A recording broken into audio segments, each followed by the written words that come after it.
Nobody likes us. Brought to you by our dear friends Joe and Leslie at AAA Work Trucks, the now expanding empire of Joe and Leslie at AAA Work Trucks. Rubber Shoes as the Steve Wozniak of AAA Work Trucks was proud to let us know. Did you let us know off the air? Or did we talk about this on the air that Joe and Leslie are? I think it was on the air. Conquering the entire East Coast. So that's exciting. So it's Rubber Shoes and myself. We've got Adam is detained on the Cape, which sounds better than it is, but he's busy with some family stuff on the Cape. Scotty's, I don't know, hair and makeup. And Corey's at hair and makeup. So you got us, and we've got so much to talk about. Men's Final Four, women's Final Four. Rubber Shoes and I'll fight about this in a second. We can talk about golf. Didn't we already do that? Yeah, no, that was off the air. We're gonna fight on the air, and then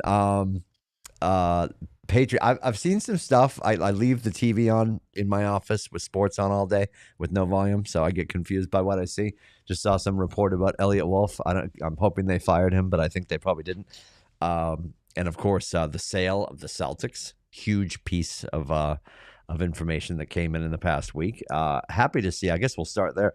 Super excited to see that it's a local kid. So Bill Chisholm, Masshole, Dartmouth graduate, a lot of good stuff, and a lifelong. So there's you start to say this, and you're like, oh God, it sounds like Bob Kraft. Is this going to be good for some time and then bad for a long time, or and not that Bob Kraft's necessarily awful. We're just working on the offense later, I guess. But back to the Celtics.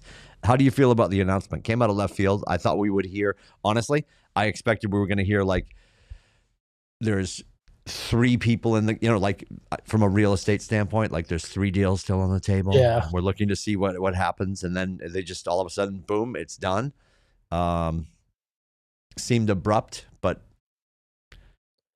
a piece of me feels like they knew for a while that he was the front runner. Yeah, I think so. Things have come out that this is actually, they've known this for months and they just haven't announced it.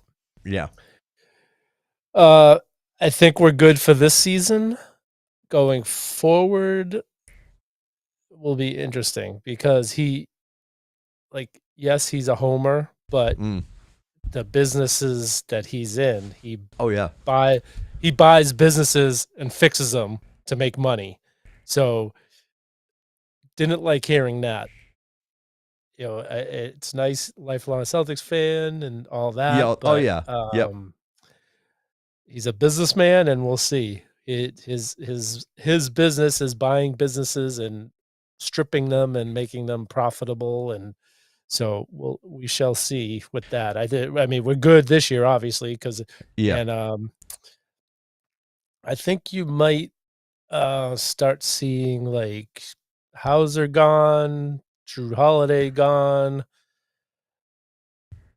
Horford gone. Like I think they might keep the Jays and Porzingis going forward, and then move Pritchard into Holiday's role. Maybe we keep Derek White for another season or not. But yeah, I definitely think there's going to be some pieces moving on after this season. Well, a couple things that are fascinating. I think the number I heard is the current group led by Wick and his dad grabbed the Celtics for $365 million, which seems like crazy that they were not then acquired last week for $6.1 billion. That's fascinating. I also think it's sort of and not to pick on what you just said, but like it's sort of a throwaway statement. Like, oh, he's coming in. He's from like a hedge fund. He's from a private investment firm. All they do is come in and strip stuff clean. I get all that. I also think to be that advantageous to throw 6.1 at them, like you immediately decided that your investment was, obviously, and could you argue there must have been bids at 5.9 and 5.5 or maybe 5, who knows, right? But to go from 365, and I understand it's been a long time and they have grown in value. 6.1 is a massive number, the largest sale of an athletic franchise in North American history. Correct? I believe I heard. So they automatically decided that they were worth that much. So to overprice it to then strip it back, there's going to be some of that. I think the thing that I've heard that's probably the most horrifying is that Tatum will stick around and Jalen will be gone sooner than later. That kind of stuff is fascinating. And then what I think we all felt like was a no-brainer when was it 14 and I feel like they made this announcement quicker that they made this announcement after the championship faster than the Patriots fired Gerard Mayo. And I know that was 25 minutes after the end of the game. They released the well-crafted statement from their legal team. But almost as soon as we won the championship, yes, I said I play point guard. They made the announcement that the team was for sale, and everyone was this is a weird time to do it. Well, no, you're riding the wave. It's the top of the market. Yeah. Why would you not? They obviously got all the results they wanted. $6.1 billion is amazing. But the conversations then started across sports radio. We had the same conversation. I think I was hoping that Bezos would grab it and he would build an arena called the distribution center was my hope, right? Now there's talk why would they do that? With a $6.1 billion investment, why would they now then start to tackle their own arena? And I think the answer is pretty clear. There's no profitability in renting from the Bruins. Right. And I also don't, I completely disagree with some people that I've heard talking, saying, well, there's not enough room in Boston. And geographic footprints and real estate setbacks and all that bullshittery, all of that aside, can Boston support another major arena? I think it's a no-brainer. I think this city would be en fuego. It's going to drive you crazy, and I was waiting for your reaction on this. There's going to be a night in September where there's going to be, and yes, there'll be preseason games. They can't be that dumb, right? Let's go October, but there's going to be a night in a future October, probably after 2030, because it's going to be a while. They haven't even put a shovel in the ground. They haven't even talked about it. But somewhere in the 2030s, there's going to be a night in late September, early October, where the Bruins are at the Garden, where the Celtics are at we'll just call it the Clover Arena. The Patriots are playing a game, and the Red Sox are playing a game. And I have to ask what Billy Corey is going to do in that moment. I don't think infrastructure-wise, Boston can't handle that. You can't have the Red Sox, the Bruins, and the Celtics all playing in Boston at one night. Dude, it's going to traffic happen. Will be insane. 4,000% going to happen. The only reason it doesn't happen now is because they share a building. The only reason it's not happening now is because they share a building. It's going to happen.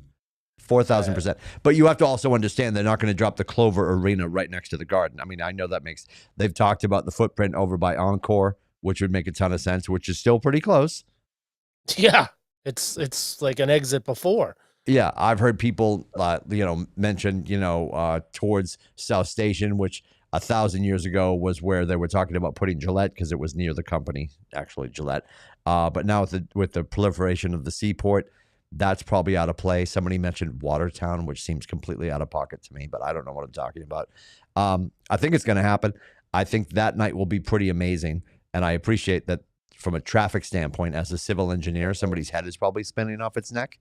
It's 4,000% going to happen because as soon as there's 4 different venues for 4 different teams, not to mention, and this might be the thing that ends up over by the Encore Arena. There's also, don't forget, the Crafts want to build that 30,000 seat or 28,000 seat, lacrosse / soccer venue for the Revolution. And for ML, for the PLL team, the Cannons, which would be great for outdoor concerts. And this Clover Arena also gives another venue for concerts.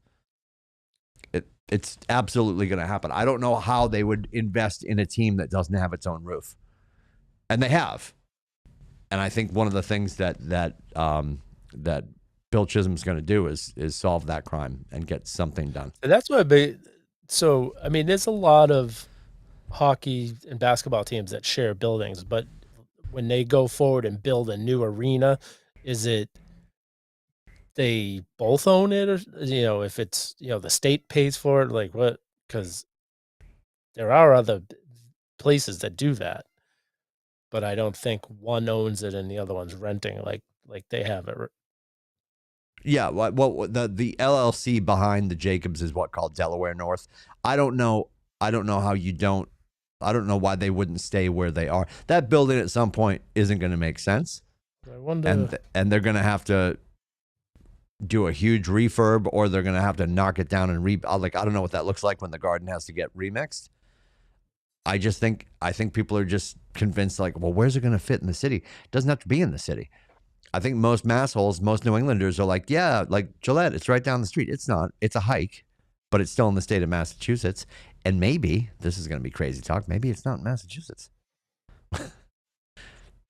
that could also be a thing. Oh, so where the Maple Leafs and Toronto Raptors play, the Maple Leafs own that building. Scotiabank. Yeah. Yeah. Yeah. Maybe a lot of it. Yeah, unless they can strike a deal where they say, they make the money on the concessions when they're playing there or something, they figure yeah. Yep. They threatened the Jacobs that we're going to move, and then you're going to lose, Yeah. I think that's on the table too. I would honestly, just from a ego standpoint, I love going in there and seeing, well, not right now. I'm going to breathe. I'm going to work through this. Therapy's been great. You go in and see all the Hockey East stuff. You go see all the Hockey East stuff. You see all the Celtic stuff, all the Bruins stuff. It's a masshole festival going in there and seeing all the banners in the Garden. Like, it will be weird to go to a Celtics game, to go to a Bruins game and not have the Celtics banners up there, because they're hanging down the street at the Clover Center or whatever it decides to be. But yeah, to your point, it is a bargaining chip to be like, well, we're having conversations, but they can't really make that threat. They can't wave their cane at the clouds until they get the city of Boston to say, yeah, we're standing behind it. And that's going to be, it's going to be the red tape of that. Like, Boston will find a way to this up and make it not easy. But they've got a ton of money. They've got a huge investment. And I just think monetarily, it's going to make sense for them to build a monster that they'll eventually sell for $10 billion as soon as they have architecture to package it in. I mean, 6.1 is outlandish when you think that they don't actually have a building. It's crazy. The number was astounding to me. And I was thinking, well, they must have bought them for like $2 billion. And then I heard somebody talking on the radio, and I heard $365 million. I'm like, oh my God. Yeah. That's like a colonial with a private lot in Massachusetts right now. It's $365 million. Yeah. It's amazing. Well, you mentioned Hockey East, so I just there's no chance BC loses to Bentley, right? Like, I saw Bentley. I'm like, is that the Bentley that's in Waltham? And I looked it up, and it is. And I'm like, how the hell did they make the tournament? What's so funny is Bentley used to be the other BU because they were Bentley University. And then they switched to Bentley College, so now they're the other BC. Well, I appreciate your confidence, William. Here's the challenge. We also shouldn't have got knocked out in the first round. Northeastern's a good school. Don't get me wrong. And they have a great hockey program. Don't get me wrong. But getting knocked out in the first round versus the bottom seed at your own fucking house is like, you got to walk me through that. You got to show me the schematic. How do we let that happen? And Janina just turns to me. She's like, we cannot figure this out. We cannot get out of our own way. Yeah. And you going to Manchester for that game? It's 2:00 on Friday. No, I will be here yelling at somebody 2:00 on Friday. I'll have it on TV, so I'll probably be yelling at somebody and watching, maybe getting frustrated for two reasons. Here's why I have such little confidence, and I say this, and I'll still be rooting for them, of course, with all of my heart and soul. We have only been successful in the big dance after stacking a bean pot and a Hockey East championship. And they said, which confirmed for me my greatest fear when BU beat us in the bean pot, they said any Hockey East team of these four, any Hockey East team from Harvard, Northeastern, BU, or BC that has gone on to win a national championship has only done it after winning a bean pot. But then you see BU get eliminated in Hockey East just like we did. So where's their momentum at? I'm fully confident we can pull it off, but they haven't done anything that has historically proven that they're on the right track. And they just seem to, like, I don't know. I don't know where their heads are at. You surprised that they still got the number 1 seed? Um, getting knocked out in the Hockey East, I thought for sure we wouldn't have the number 1 seed. And then Janina saw that. She's like, that's so annoying because that's just like, it's just bad juju, right? Like I would have been happier if we were like 2 because it would have been a little bit of a wake up call. But hopefully getting smoked in the bean pot by BU and then getting knocked out by Northeastern was the wake up call, because should there be an issue by 5 p.m. on Friday? Should Chestnut Hill University be moving on? 4,000%. Can I guarantee that? Nope. They haven't given me any evidence to be supremely confident. They're not a juggernaut. They have all the talent. They tend to get out there and they're skating around like the Ice Capades. Like there's no, I always refer to it because when we grew up as kids, and I know you love this, when we grew up as kids watching the Bruins and the Canadians, the Bruins were Derek Sanderson, dump and grind, get in there, get gritty in the corner. And Montreal was puck to tape, right? Tape to tape to tape to tape, goal. And that's usually what BC looks like, and that just hasn't been the case this year, which is really aggravating. Yeah. Red Sox, talk to me about the shirt. So when does this stuff hit? Like, are we going to see this Friday for opening day? No, they're on the road, so probably not. So I think it would be great to do it on opening day. Like, why not? If it's getting mixed in quite a bit, I'd love to open with those. Yeah. I'd like it. I still haven't seen the new city ones yet. They haven't released those yet. I hope occasionally the universe listens to our show. I hope they do what you said, which they probably won't. But I love that you said like monster green. I'm like, that would be amazeballs if they made the monster green and all of the all the writing looked like the numbers and letters from the scoreboard. That would be amazing. Yeah, why haven't they shown those yet? They're keeping them super under wrap. Let's see.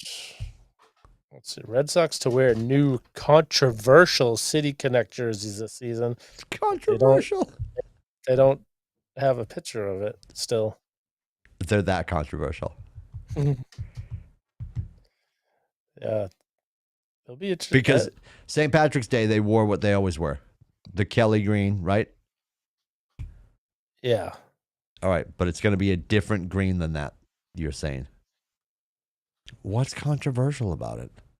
Well, maybe because they retired the blue jersey because of it. Maybe that's... Yeah, I got to be honest, I don't love that. I thought that was a really cool Friday tradition.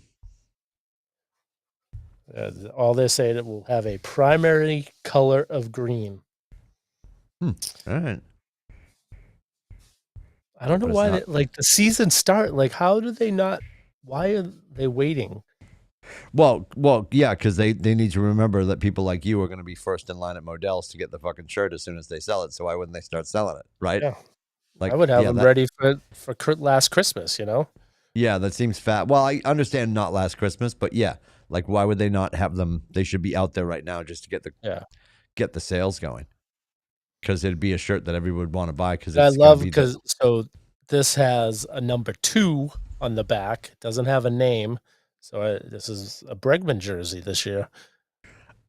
I love that. Yep. I forgot he's wearing 2, right? Yeah. Yep.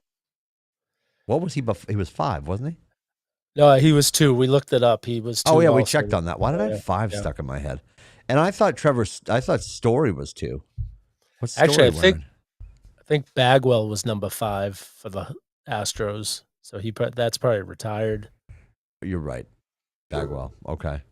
But what's Story wearing for a number? I thought he was 2. 10. 10. You're right. Oh, you know who 2 was? God almighty. It was Bogarts. Bogues was and 2. Then Remy. Yes, Remy. The Rem Dog. The Rem Dog, yes. Yep. Crochet gets the start. They've already on a starting lineup. Yep. You convinced he's going to get a W pretty easy? He looks really good. Like he's had a really good spring. So he's under contract this year and next year. Okay. He doesn't want to do an extension yet as of now, and he said once the season starts, he will not negotiate a contract during the season. Which is athlete talk for give me a ton of money and I'll change my mind. Yes. he's gonna probably be the 30 to 40 million a year pitcher when he's so it's like just if you think he's the guy, do it now Yeah, because it get just locked up. if he has a great season, it's Gone. gonna go up. Yep. But the price goes up, and then what are they gonna do? Is next spring a player option or a team option? I believe he's under contract. Oh, it's done. It's done. Okay. Yeah, Okay. it's neither. I think he's just under contract on it. It's not Okay. an option. Because he's still pretty young. This might be his rookie contract he's still on. Oh, really? Okay. But I'm like so excited for the season. And now I didn't want it to happen, and I was very shocked that it did happen because I thought for sure the three rookies, I mean the three prospects, Yep. Campbell, Anthony, and Meyer, Oscar Meyer. It's Meyer. Yeah. Yeah. I thought for sure all three would be starting in the minors because they want to, like, if they don't bring them up till June, that gives them another year of eligibility that they didn't Yeah. use up Yep. on them. Yep. But I found out the other day that if you, and I guess this is baseball's way of trying to have the teams bring them up earlier. Yep. If you have a player that wins Rookie of the Year and is a MVP in the first 3 years, I think it's in the top 5 of the voting, Mm-hmm. you get a extra draft pick, like, right after the first round. So there's incentive for the Red Sox to do this. So, like, going forward, it's gonna be interesting how they play with Meyer and Anthony if they bring them both, if they're gonna try and make Anthony wait 2 more years. I mean, Meyer is knocking on the door. If they could trade Story tomorrow, they would do it, and I think Meyer would be up here. Meyer is ready. He's had a really good spring. He he had a phenomenal game last night in Mexico. But yeah, I'm excited. I picked up Christian Campbell for my fantasy baseball league. So hopefully he does. Hopefully he does well. How many fantasy baseball leagues are you in? Just one, and Just one. I really don't enjoy. It's a slog, man. I did it years ago. Yeah. It's a slog. Yeah. So actually, fantasy baseball was the original fantasy sport before football. That we did. Yeah, before football. We did that. So my father-in-law used to own a baseball card store or a card shop, and we used to have the drafts there. But we did it. We did the baseball. It was Friday, Saturday, Sunday. It was just the weekend games, and we had to hand score it and all that stuff. Back then. I mean, there was weeks we had to wait for the baseball weekly to come out because there was some late scores on Sunday night that didn't make the paper that you had to wait to finish the scores on Wednesday when baseball weekly came out. Did you get the sporting news delivered to you? Remember the sporting news? My dad used to get that one. Yes. He got that, and he used to get Baseball America also. It's just so funny. I remember getting ESPN magazine, Sports Illustrated. Oh, yeah. The sporting ESPN news way back in the day. When it first came out, I got that. Yeah. Yep. That's funny. Oh, yeah. But I mean, I was one of the people that did all the scoring every week. Yeah. So I knew every player and how good they were every year. It was like I knew every player on every team, every position. And now I'm like baseball, there's so many, like I can't keep track. And so Tyler and I did the team together because it's like there's a bunch of family and friends in this league, and they're like, "Oh, ESPN or CBS? What'd you do it on?" It's Yahoo, which I didn't say Yahoo, and I'm like, it's gonna be Yahoo. Yeah, yeah, Yahoo is the worst, and it does it by category. So there's like 7 categories, and if you win that category, that's a win. So like you can be 7-0 in a week, or you could be 4-3, or yeah. The category like most doubles. Like what are the categories? It's batting average, hits, home runs, ERA. RBIs. For the I think it's WHIP, Okay. wins, saves, strikeouts. Yeah, it's I don't love it, but Yeah. I did it because to do it with Tyler, Sure. Yeah. Hey, so So do you think my oh, Roman Anthony should stay down he's gonna just to stay down. preserve him? Yeah. Okay. They don't really, um, Wilyer Abreu is up, so they have Yeah. Abreu, Rafaela, and Duran. They have Resch Schneider as an Yeah. extra guy, extra Yep. outfielder, and I Yep. mean, actually, so Yoshida is starting out on the DL or IL now they call it Yeah. Yeah. because,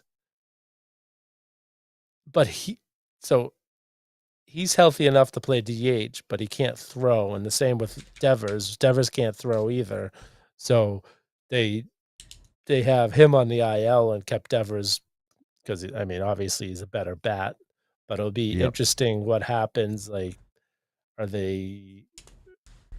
I mean, I feel like Devers is going to be your DH, period, and so I guess Yoshida they're waiting so he can actually play the outfield a little. Maybe I don't know. They in order to bring the young guys up, they got to make some moves. They got to Yeah. make room for them. I mean, Yep. there's no position right now for Meyer Yep. unless Campbell doesn't perform well at first. Maybe they bring him up at second base. It'll be interesting to keep an eye on him at Worcester and see where they're going to have him play down there. If he's going to play some second base, then maybe he might be the backup if Campbell doesn't make out. Yep. Yep. Do you think they're going closer by committee, or what are they doing? No, I Who do you think think the guy is? I believe I heard Chapman is going to be the closer to start the season. Isn't it? I remember when he came in as a rookie. Was it the Reds? I think. Yeah, I think he that started on the sounds right. Reds a Yeah, thousand yeah, years ago, and he yeah, was a demon. And it's funny, like he's on the other side of it now. And I mean, he's still obviously potent, yeah. but He still throws over 100. he still throws gas, which is crazy. But it's been years. I feel like Aroldis So Chapman came in. last year I guess he had trouble with his control, but he he would like walk the bases loaded, but then strike out 3 in a row. Like he wouldn't get his ERA was pretty good, Yep. but he had a lot of walks. His control was pretty all over the place last year. So maybe they reel him in. I mean, he throws hard. If he can, I thought it was going to be Hendricks, right? I'm looking now. Hendricks, He's Liam, 37. He Liam. was born in Yeah. '88. Well, Crazy. Yeah, he's came in with the Reds in 2010. It. I guess he's it's. he's It Cuban. hasn't. He's probably 45. Oh my God. He went Reds, Yankees, Cubs, Yankees, Royals, Rangers, Pirates, us. That's Wow, crazy. that's it, huh? It feels like he's been along. Or is that 20, you just? 2010 was his freshman year. 2010 to 10 to Oh, 15, he's okay. with the Reds. 16 with the Yankees. 16 with the Cubs. 17 to 22, Yankees. Royals in 23. Rangers in 23. Pirates in 24. I would have never I don't know. So he's been 15 years. It feels like longer than that. Yeah.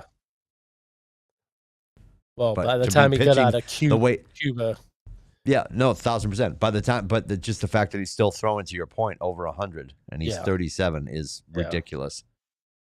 Those are some good drugs they're putting in his shoulder. That's all I have to yeah. say. God bless him. God bless him. So yeah, Texas is the open. Evaldi is starting for them, right? Isn't that horrifying? I think that's what I heard. Yeah, probably. Yeah, which is really annoying. So annoying. So annoying. Yep. Do you have a prediction? I'm gonna let you go first on your Yes. prediction Yep. for the Sun. I You had I it. You've had it ready. You've had it crafted as soon as they signed Alex Yep. Bregman. You were like 161 and one. No, Okay. so I'm gonna say they're gonna win 95 games. Okay. Last year they won 81. Okay. 95, and so the Yankees won the division last year with 94 wins. So I think they get 95 and they win the East. 95 and they win the East. Okay.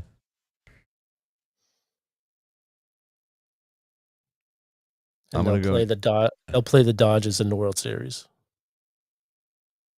all the way to the dance. All right. I'm gonna go 90 and 72. Good even numbers. And they get knocked out in the divisional round. How's that? I don't like that. Let me be let me be wrong. Let me be wrong. I'm not trying to rain on parades. I'm just I think they're going to be remarkably better, but I think there'll be maybe some f ups in the playoffs. So it's like Steph's been on me for this because I feel they have their bullpen is really Juiced. good. Yeah, juiced. Yep. But Yep. everything she's heard on the radio, everyone's saying that's their weakness. And I'm like, I don't know where. Like, we have Garrett Whitlock is in the bullpen. They're done trying him as a starter. He's in the bullpen. They got Liam Hendricks. They got Chapman. They got Slayton. They got a nasty guys bullpen. that have been there. I think their bullpen is their strength. Yeah. And I mean, right now to start off the season, they're starting pitching. You know, we're good 1, 2, 3. Although Tanner Houck has had a pretty bad spring. Hopefully, he figures it out. Is he the 2-hole right now? Is that where they have Tanner? Or is he after? No, he should. Well, so is Bayo second? Walker, no, Bueller. Bueller was supposed to be there second, but he missed his last start in spring training because of sickness. Okay. So he was supposed to be the number 2. We'll see how he comes back from the illness and if he's back. But they said he missed that one start. He was supposed to throw on the side the next day. So hopefully he's on track to be the number 2. Yep. And Houck will be 3. Bayo, Giolito are starting on the IL. Also, Cutter Crawford will be on the IL to start the season. So they have, I think it's Fitz, and actually the 5th guy who I thought they were going to have, he ended up getting sent down to Worcester. So I don't know who their 5th starter is at the moment. What's Pedro doing? Hopefully he's talking to Bayo, getting him good. Wake up the Bambino. I'll drill him in the ass again. Yep, I love that. Yep. I love that audio. So good. Yep. I am I'm excited. Everyone's trying to bring me down, trying to make me not be so excited. I'm not trying to bring you down. I'm going 90. I'm going 90 and 72. No, we get a lot of like my uncle just hate all of it. Yeah, okay. My Uncle Brian texted me yesterday.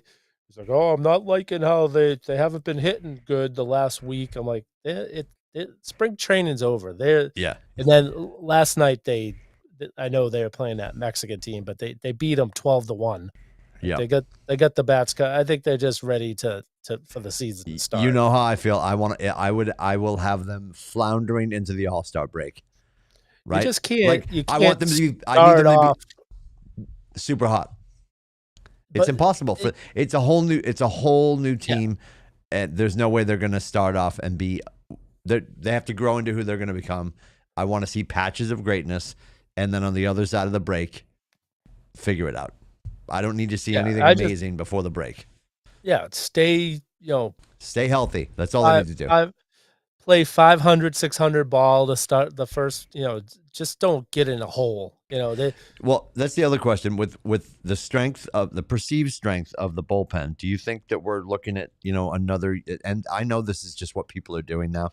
Although it gets annoying, like mathematically, just because they're at a certain pitch count, do you think that Alex lets them start to go a little bit deeper if they're feeling it, or is it going to be like, no, you're done it, like get them to 5 and get them out, which has been hopefully a pandemic.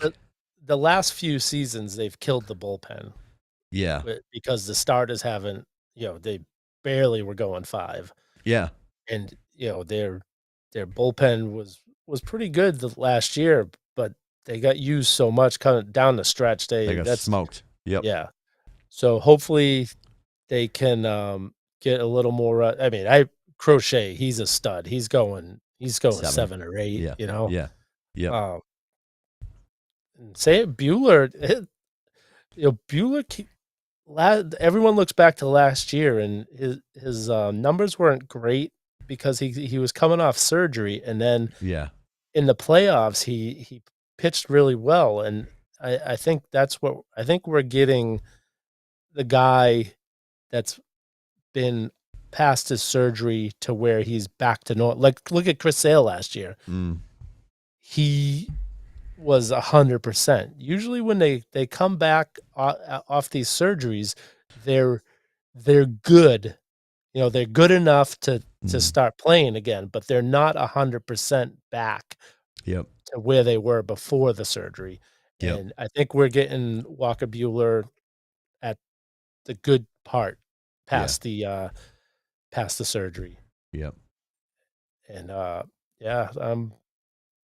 Giolito, hopefully they can ease him in because he's coming off Tommy John.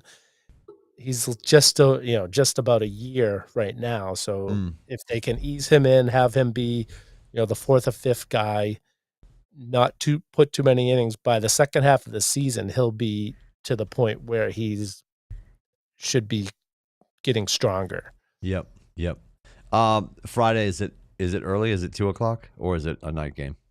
It's in the Rangers, so I'm not 100% sure.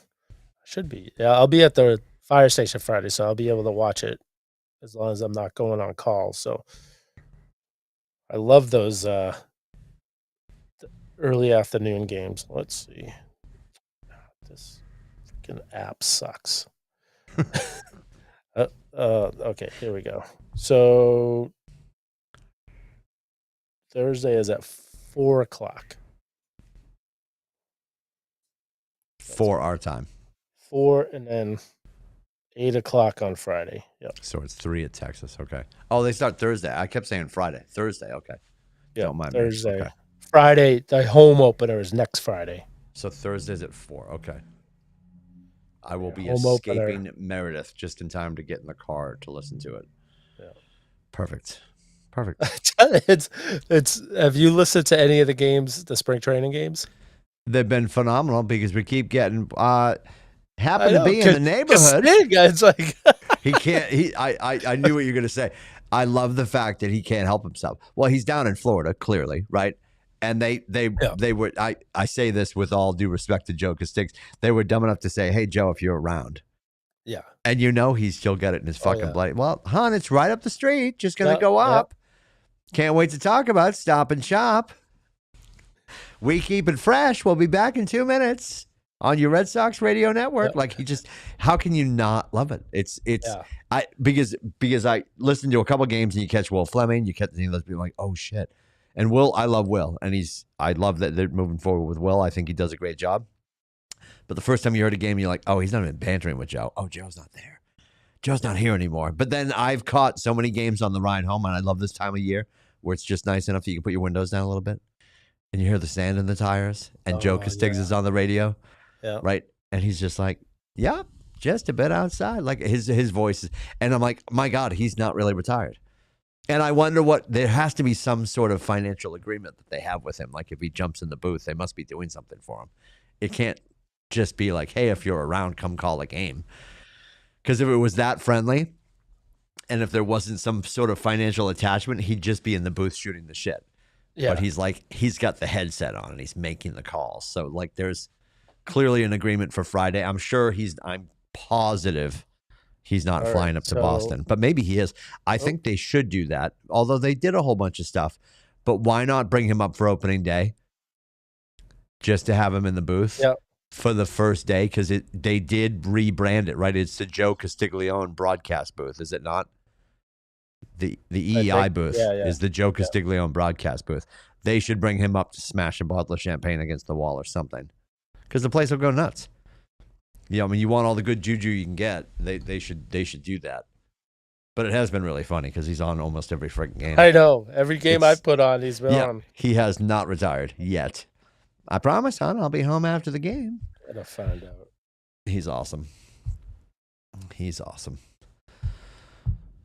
All right. I refuse. I refuse to talk about the Bruins. We're not talking about the Bruins. So we're going to move to Final Four. Talk to me what you're excited about. Bruins are washed. We are not talking about the Bruins. They decided to light themselves on fire. We're good. So what it? I'm trying to see if. How was your bracket? In third or fourth, I think. In the Corey family fiasco, where do I lie? Let's see. I'm sure mine's damaged because you know me. I just go Catholic school. Third. School I like. Timothy Lindsay is tied for sixth. Oh, look out! Who's in first? Scotty Duquette is tied for 10th. Oh my God! Adam DeYoung is tied for 14th. Okay. And how many people in this? Corey's 17. Who's in first place? My cousin's son. Oh, all right. So he has twins. I don't know if you knew that.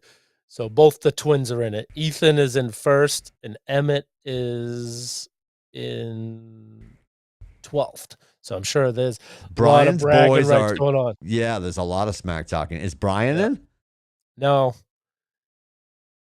But his boys in first place. I love that. Excellent. Corey's in last, tied with Tyler. Tyler and Corey are in last place. They're the race to the bottom. They're fighting for last place. So right now, Ethan Corey, I think he's 18, and then Luke Corey, who's my brother's son, he's 13. So we're losing the kids. Yeah. Yeah. Okay. All right. But I don't know if you noticed if you looked at the scoring system.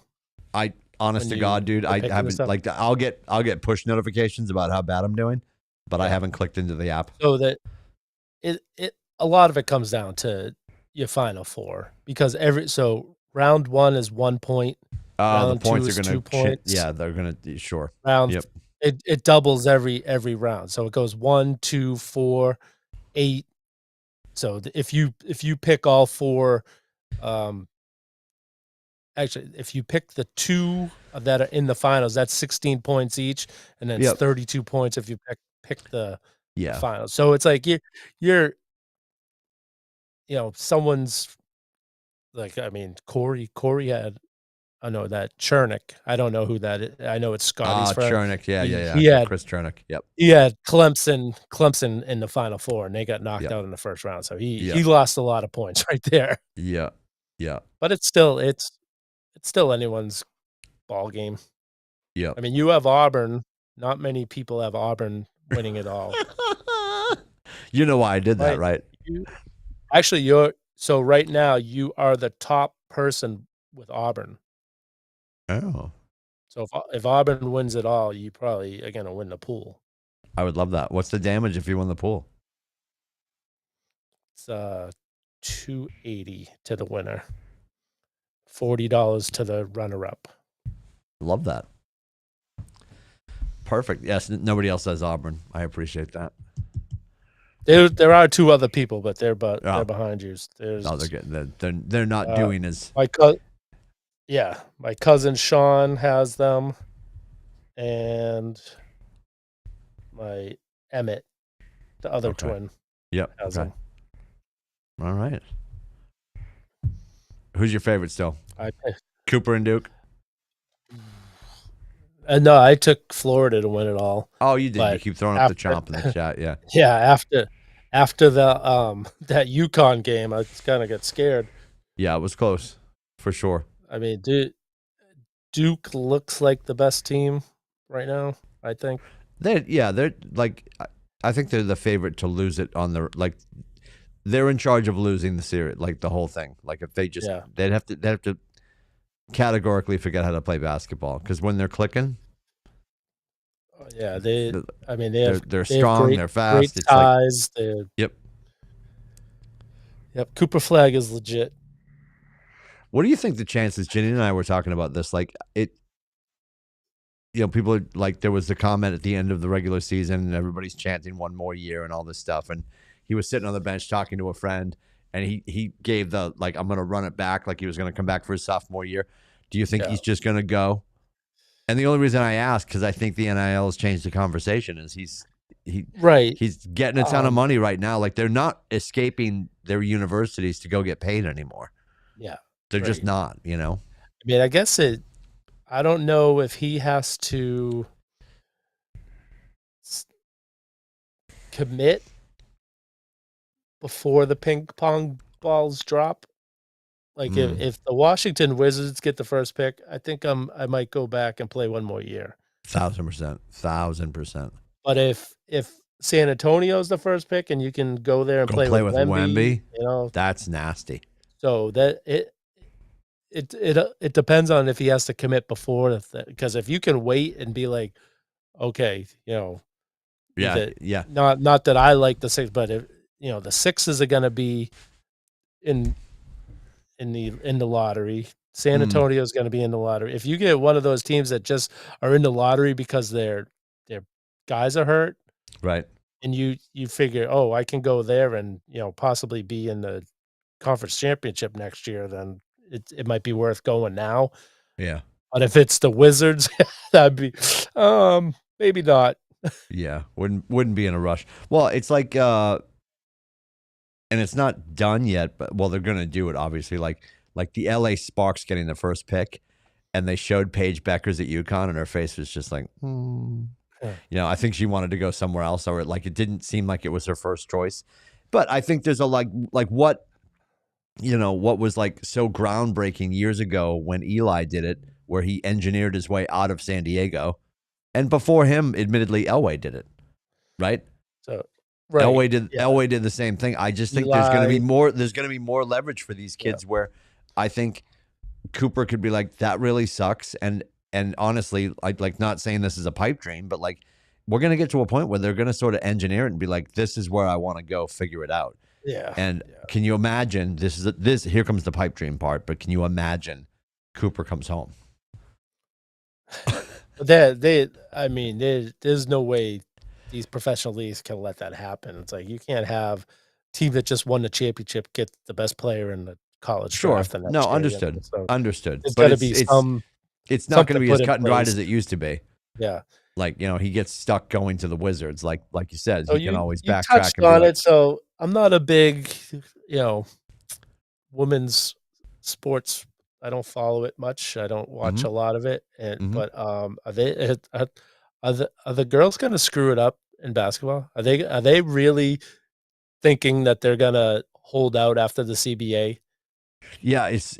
I love that you brought it up because there was a conversation. Oh God, why am I drawing a blank on a name? Last year, LSU. She's now in Chicago. Yeah, Reese. Yeah, I can't think of her first name. Is escaping Angel. me. Angel, thank right? you, sir. Yep. Yeah, Angel, maybe on her podcast. I can't remember if it was her podcast or she was on a sports show. Yeah. And she started talking about the money that they should hold out for. And I agree with you on this one. And I will as a representative of Connecticut, I think I can say that Adam would agree as well. It is manic to think that they should command that kind of money. Like the fact that they are gaining, and you have to have the mentality of gradually then suddenly, they have made leaps and bounds. They're getting more eyes. Here's the challenge, though, and this I believe to be true. I think there are people that care more about watching the college game than the pro game.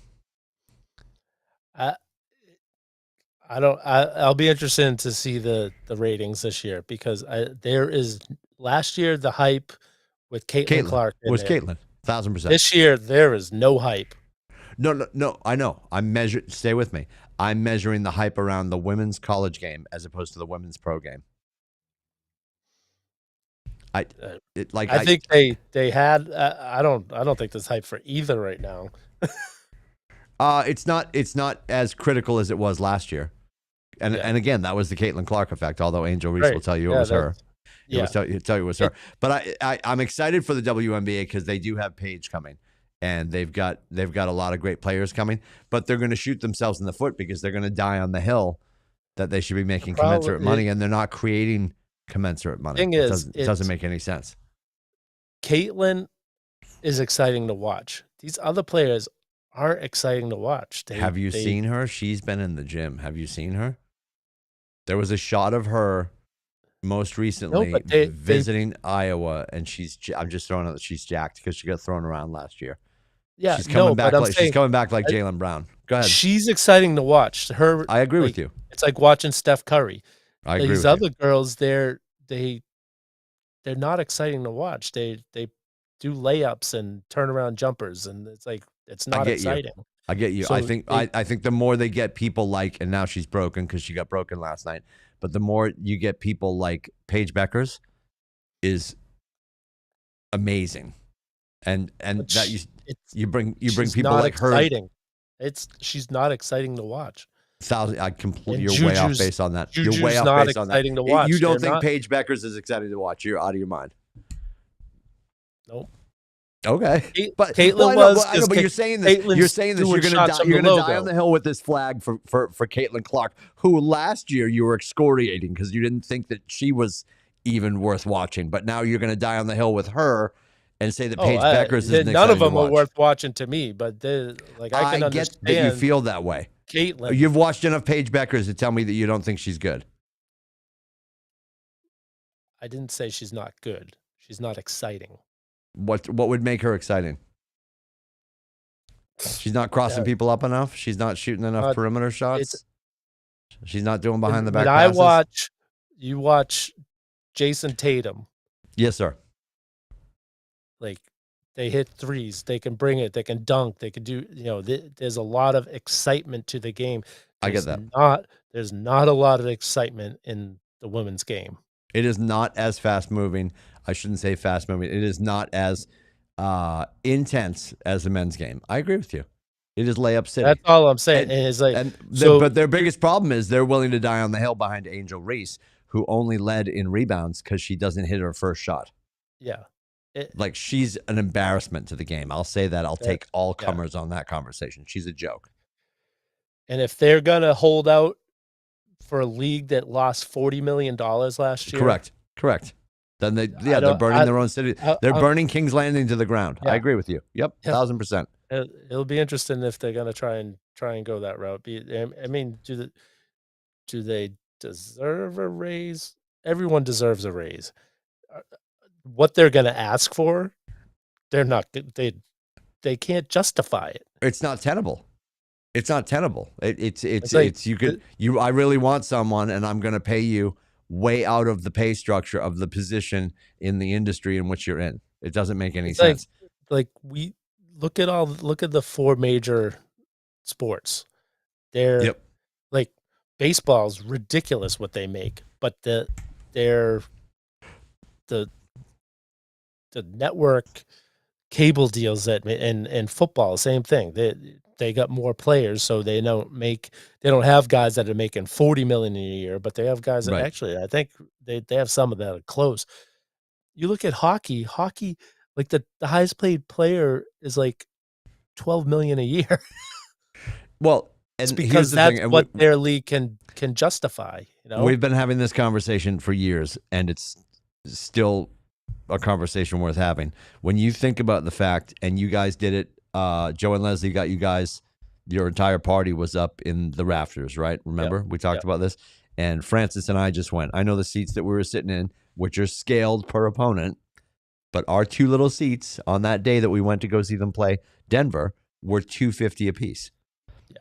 And that's, yes, it's a certain ticket price and a certain section and all that kind of stuff. But when you think about the fact, like, we're willing to go see those games. And I'm not making that argument like we can't complain about the money they make when we're willing to go pay for the tickets, because not everybody's going every time to sit in seats like that. But when you're willing to go consistently, and I say consistently for our family, we go to one Bruins game and we go to one Celtics game every year to scratch the itch for Francis, right? Yeah. But you've got people that are pouring money into this opportunity to go and watch, and that is what makes it. And it's not even that, quite honestly.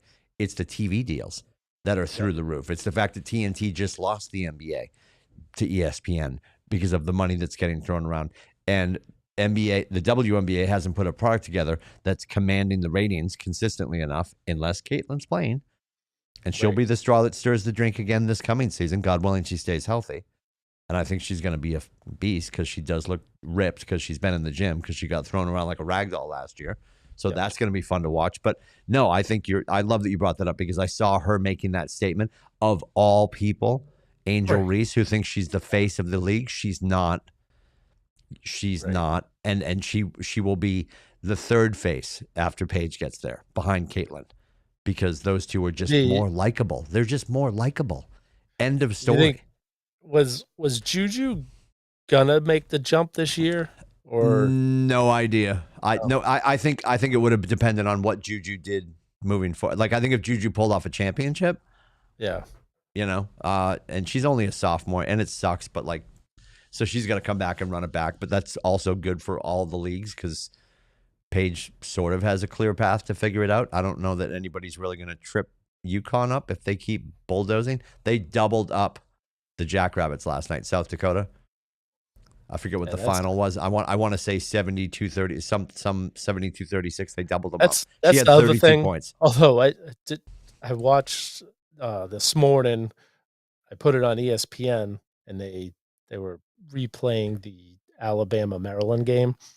Yeah, the overtime was crazy. Double overtime when the girl from Alabama got fouled shooting a 3, and they were down 3. She had to hit all 3 free throws. So I was like, that's pressure. Yeah, and she did it. That was she laced it. It was pretty good. But I like so that's the other thing. It's I was looking at that stadium. That's in Maryland, at their home stadium. They're the higher seed, and the place was empty, which is insane. Yeah, that was insane. They got the kids at UConn had just got back from spring break. That place was juiced, and obviously it was Paige's last game, so that place was juiced. It'll be interesting. I think it's a clear path for her now, which Monday night would have been great if it was her and Juju, but I think Juju's obviously not going to jump. She can't now. Her resume is broken. Yeah, there's no need. It would make no sense, and she's in bed with Nike, and she's in Los Angeles. I don't know where she is on the NIL list, but I don't know why she would leave. No, it makes no sense for her to jump. It makes zero sense. Especially where WNBA plays right after their season. Mm-hmm. Yep. So it's like she would miss her whole first season. Yeah, it doesn't make any sense. She's coming. I think she's coming back. I got to ask you. They just showed Juju get broken again, but they also showed JT tripping. What do you think? JT rolling that ankle on Sabonis. Do you think he's back in like a week or so, or have you heard different? Yeah. No. So he was walking out of the stadium without crutches or a boot or anything. So I think they'll be cautious with him, but I think he's good. I was when I saw it, I was like, the way he grabbed it more than it didn't look as bad, like how it happened, but the way he grabbed it, I was like, oh, that's not good. And didn't look good. No, his reaction didn't look good. Yeah, unless they lose every game the rest of the way, I think they're kind of locked in that second seed. Yeah. So they're gonna play it safe. They're gonna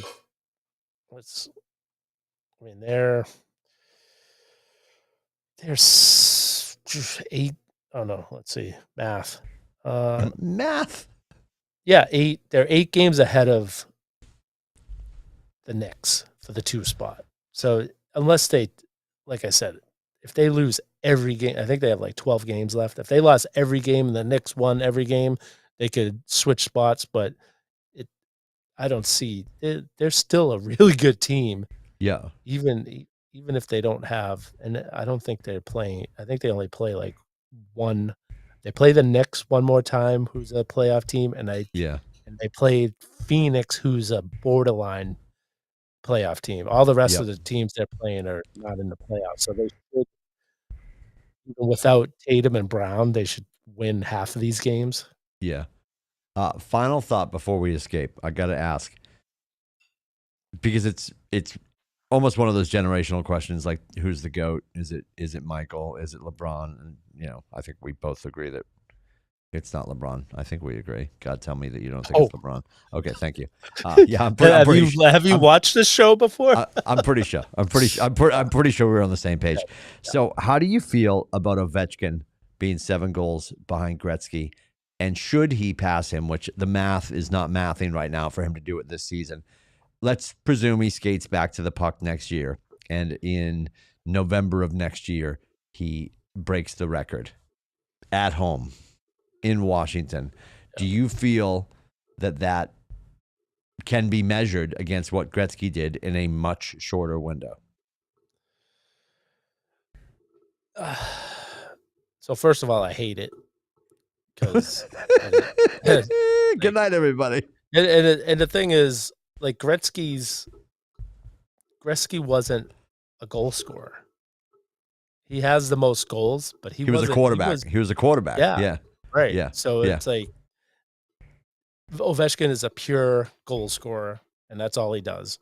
I saw a thing on Instagram, and I was like, oh, so how many assists does he have? He's like 1,500 assists behind Gretzky. So it's like, okay, Gretzky was the reason why they call him the great one, because he was a great player. He was Magic. He was Magic Johnson on skates. Yeah. Yes. Yeah. Yep. So I don't like it, and the same way I didn't like when Emmett Smith passed Walter Payton for the Russian, and why I love Barry Sanders for bowing out because he didn't want to take the record. And that's why I have so much respect for that player, and not much respect for Emmett Smith because he just held on for the record. Yep. So I mean, he deserves it. He's a great goal scorer. I didn't want to have him break. The last couple of years he was looking. This year he had a really good year.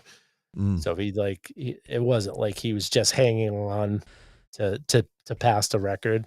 Right. Like the last couple of seasons, I was like, he's just holding on. But this year, he actually played really well. It's like I said, I don't like it, but he deserves it, I guess. Yeah, if he gets it done, he figured it out. And it can't be like was it, I'm going to get his name wrong, but I'm pretty sure I'm saying it right. Was it Mark Gastineau who recently attacked Brett Favre in an interview? Because he was pissed that he gave, help me, God almighty. Michael Strahan. Yeah, he gave Strahan the sack and jammed him up. Yeah, there's nowhere strategically that they could be like, oh, well, we're gonna give him some easy goals. Like they're not gonna. No goalie worth his salt is gonna be like, I'll give him some softies so we can get it done. I think he's running out of runway this season to get it done. They can't keep shifting him out. Like I read somewhere, and you don't notice because it's happening so fast, but you'd know because you played enough hockey. Like the average NHL shift is somewhere between 30 and 38 seconds.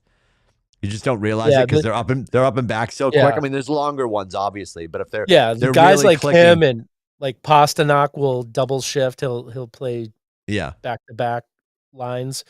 You can't do it the whole game, but sure, they'll throw him out there. They'll probably sometimes guys like him and Pasternak, they'll on a power play. When they switch to the second power play team, they'll keep him out there. Yeah, so they'll probably do that. They'll give him a couple double shifts, a few more a game, and they'll probably definitely keep him out there for the whole power play. Yep. It'll be interesting. But the way scoring is in the NHL since the 2000s, it's kind of remarkable that someone's been able to do it because and that's just like people can say, well, yeah, he's done all this stuff. Talking about LeBron, of course, he's done all this stuff, but it's taken him longer. You also have to give him credit that he's banged the shit out of his body for 65 years. Like there's a testament to that too. But like the more I thought about, and I had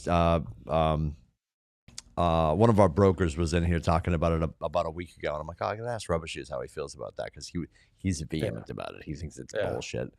He's a Gretzky guy through and through, and made the same points you did about the assists and the fact he's a quarterback and not just a goal scorer. So yeah, it'll be interesting. All right, we're back at it next Wednesday on behalf of our dear friends Joe and Leslie at AAA Work Trucks and their expanding empire. For Corey and Adam and Scotty, all stuck in hair and makeup. It's Rubber Shoes and I heading out. We appreciate you checking out the show, subscribing, of course, sharing and liking and commenting all over the place. We'll be back at it next Wednesday right here. Have a great week. See you, Rubber Shoes.